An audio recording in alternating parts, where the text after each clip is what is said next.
السلام علیکم ګرانو کتونکو هیله لرم چې روغ جوړ به د صحت په ښه حالاتو کې به نننۍ ویډیو چې دا د ډېرو ملګرو دا سوال دی چې یاره د دوایانو نه بغیر چې د چا مردانه کمزوري دي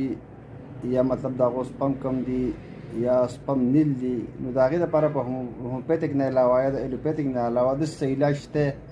چې هغه موږ استعمال کوو میډیسن نه استعمالوو د هغې سره زموږ په حقه کېږي نو دا نننۍ ویډیو هم په دې سلسله کې دا چې تاسو زه یو څو څیزونه ښیم دا ټرای کوئ نو انشاءالله تعالی چې کېدی شي چې الله پاک ځینې کسانو پې الله ښه کړي هم دي دا مونږ ټرای کړي دي په ځینو کسانو باندې نو په هغې کې دی یو چې دی نو مطلب چې یو کاجو دی یو پیسته دی